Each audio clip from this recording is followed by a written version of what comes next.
La France peut-elle s'adapter au vieillissement de sa population? Le phénomène s'accélère à tel point que dans 15 ans, il devrait y avoir dans l'Hexagone près de 20 millions de seniors. À l'horizon 2050, un Français sur trois sera âgé de 60 ans et plus. Il y a en France 238 entreprises spécialisées dans ce secteur aujourd'hui.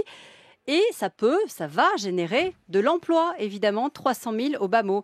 Alors, pour en parler avec nous, deux invités. Bonjour Jérôme Pigné. Bonjour. Vous êtes fondateur du portail silvereco.fr. Vous êtes aussi délégué général du syndicat de la Silver Economy, puisque c'est comme ça qu'on appelle effectivement cette partie de l'économie en France.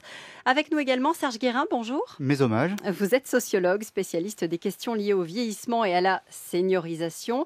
Vous avez écrit La nouvelle société des seniors, c'est paru en 2011 aux éditions Michalon. Ça veut dire quoi pour l'un et pour l'autre, repenser les politiques pour s'adapter justement au vieillissement de la population? Est-ce que c'est quelque chose dont on a réellement conscience aujourd'hui, nous, génération de Quadra, par exemple? Jérôme Pigné. Repenser le vieillissement, repenser les politiques. Peut-être qu'on a justement besoin du politique pour impulser le fait de repenser, mais tout ça va se faire sur le long terme. On est encore en France, on en a une prise de conscience. Serge pourra peut-être le confirmer. On en a une prise de conscience que on a là globalement un vieillissement de la population, ça on le savait quand même, mais que les acteurs du vieillissement de la population, les personnes âgées, à savoir aussi nous-mêmes, les futures personnes âgées, un sociologue québécois parle de l'ère de l'homo senectus. Peut-être qu'on pourra en parler. On est rentré dans une ère où on va vivre vieux. Et on a besoin, et c'est le travail qu'a fait Michel Delaunay, la ministre en charge des personnes âgées avec Arnaud Montebourg, de lancer cette filière Silver Economy. Et c'est vraiment une mèche qui a été allumée, charge maintenant aux industriels du secteur à continuer à œuvrer. On avait besoin de ce lancement politique et maintenant qui est affirmé et qu'on est en train de construire. Alors ça signifie qu'effectivement on va vivre vieux, vous l'avez dit, on va vivre plus vieux. Les personnes âgées souhaitent rester chez elles. Comment on fait justement, Serge Guérin, pour s'adapter à cette nouvelle vie, à ce vieillissement qui se profile? Est-ce que c'est quelque chose, on parlait de prise de conscience, est-ce que c'est quelque chose qu'on a bien intégré pour l'instant ou pas encore tout à fait? Alors il y a vraiment deux choses. D'une part, c'est vrai que pendant très très longtemps, le vieillissement, globalement, ou c'était le déni, on ne veut pas en entendre parler, ou bien c'était la dramatisation. C'est toujours des histoires de coups, toujours des histoires de maladies, toujours des histoires de ce genre-là. Et là, d'un seul coup, on prend autrement. C'est-à-dire qu'on parle d'adaptation. Mais finalement, vous et moi, notre vie, c'est bien de s'adapter. Et l'enjeu, c'est est-ce qu'on doit s'adapter à la société ou est-ce que la société doit aussi s'adapter à nous? Vaste question. C'est vaste question, mais finalement, c'est un peu un mélange des deux. Et donc, partir du principe de l'adaptation de la société au vieillissement, c'est bien d'en faire quelque chose qui est positif, qui est un levier de transformation. Et par exemple, d'ailleurs, j'ai bien apprécié votre terme, vous avez bien dit, les gens qui souhaitent vivre chez eux. Souvent, on parle de maintien à domicile, comme si on obligeait les gens à rester chez eux. C'est que la majorité de la population a envie de vivre et de vieillir à domicile, dans son domicile, ou dans quelque chose qui lui rappelle son domicile. Donc tout l'enjeu, en plus ça tombe bien parce que c'est plutôt moins cher pour la collectivité et ça répond à l'attente. Et ensuite c'est comment on adapte à travers par exemple des solutions technologiques, mais aussi à travers simplement de l'innovation sociale, du lien social, comment on permet à ces personnes de vivre plus longtemps à domicile. Alors justement, Jérôme Pigné, comment on permet à ces personnes-là de rester chez elles? Il va falloir s'adapter, on l'a dit. On pense à l'architecture, on pense à la domotique, on pense à la robotique. Tout ça est partie prenante. On parle de silver economy. Pour moi, le vieillissement est comme une lame de fond, un peu à l'image du green business, qui va impacter tous les secteurs d'activité. À chaque fois, je mets les gens au défi de me trouver un secteur d'activité qui sera demain pas impacté directement ou indirectement par le vieillissement de la population. Tous les secteurs vont être impactés. Donc si on fait un focus sur ce qui existe quand même, parce qu'on pense aussi de la robotique. Certains parlent de majordome robotique, mais bon, on n'y est pas encore, c'est dans 10-15 ans, et après, si on l'accepte en plus.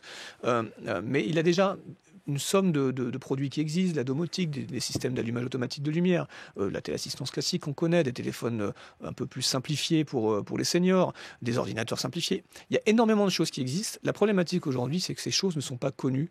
Elles sont reconnues par les acteurs du secteur, mais elles ne sont pas connues du grand public. Donc il y a un gros travail à faire pour vulgariser cette offre, la démocratiser, la faire connaître. C'est notamment l'ASIPAC travaille en ce moment sur un chantier qui est de mettre en place un numéro unique national d'information pour faire en sorte que tous les citoyens puissent appeler ce numéro et avoir des informations sur qu'est-ce qui est finalement à ma disposition quand j'ai tel ou tel perte d'autonomie ou incapacité. Oui, alors c'est vrai qu'il va falloir faire confiance ou apprendre à faire confiance à la technologie.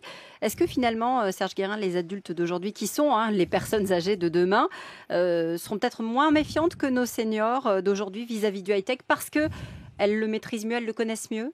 Alors, d'une part, il n'y a pas que la technologie. C'est-à-dire que vieillir, s'adapter à son vieillissement, c'est d'abord une question humaine. C'est d'abord une question d'état d'esprit. C'est une question d'acceptation. De soi et aussi des autres. Que les gens ne vous regardent pas comme un vieux, quasiment décati, impossible de bouger, simplement parce que vous avez 63 ans et 2 jours. D'ailleurs, on dit plus vieux aujourd'hui. Alors, on est toujours très embêté avec les termes. On parle de senior, on parle de personnes âgées, la ministre dit les âgés. Mais finalement, on est âgé dès le premier jour de sa vie. Donc finalement, toute notre vie, elle est comme ça. Et donc, il y a des solutions qui, pour partie, sont très, très technologiques, d'autres qui sont moins technologiques, qui doivent être au service des personnes. Dès lors que c'est au service des personnes, les gens l'utiliseront. Après, il ne faut pas non plus croire qu'on remplacera tout, et en particulier la bienveillance, en particulier la présence humaine, par des technologies. Le tout, ça va être trouver le bon équilibre, en sachant aussi que les personnes âgées ne sont pas toutes des porte-monnaies sur pattes. C'est-à-dire qu'un certain nombre, d'abord, ont tout simplement des difficultés économiques. Donc ça sera aussi comment ce pan de l'économie qui doit, si possible, se développer en France. C'est un des enjeux aussi majeurs, qu'on n'aille pas toujours chercher les Chinois ou chez les Japonais pour faire ces éléments-là. Comment ces systèmes-là seront d'usage commode, facile à réparer et pas tout le temps cassé et pas trop cher. Donc il y a un enjeu qui est quand même extrêmement important pour l'ensemble des industriels. Jérôme Pignet, vous le disiez, il n'y a pas que l'industrie, il y a aussi les nouveaux métiers qui vont se développer, les aidants par exemple, les soins à domicile. Ça c'est important, c'est un vrai pan de la silver economy. C'est un vrai pan de la silver economy. Les soins à domicile, il y a énormément d'aidants professionnels qui vont être de plus en plus embauchés. On a besoin d'aidants professionnels sur le secteur, en plus des aidants familiaux. C'est un métier qui va changer aussi. Aujourd'hui, un aidant professionnel ne fait pas forcément du lien social quand il aide une personne à se lever à 8h30 et qu'il part à 8h40 et qu'il aide une personne à se coucher, qu'il arrive à 9h et qu'il part à 9h10. Au contraire, là, l'aide humaine crée presque une dépendance parce que où est la liberté de la personne âgée de se lever un petit peu plus tard que prévu? Où est sa liberté de regarder le deuxième film? Donc, il y a besoin de ces aides. Il y a des aides techniques qui vont permettre, là je parle pour l'exemple du lever ou du coucher, qui vont permettre de la vraie autonomie à la personne âgée ou à la personne avec une perte d'autonomie, globalement, on n'est même pas obligé de parler de l'âge. Le travail de l'aidant est en train de changer. Il ne faut pas opposer aide humaine à aide technique. Et le travail des aidants demain va être, au contraire, d'être présent, de travailler le lien social. Mais je rejoins la question, il y a un business model à trouver, il n'est pas évident et il reste encore à écrire. Et on est sur le bon chemin en tout cas. Merci à tous les deux d'avoir été avec nous sur France Info.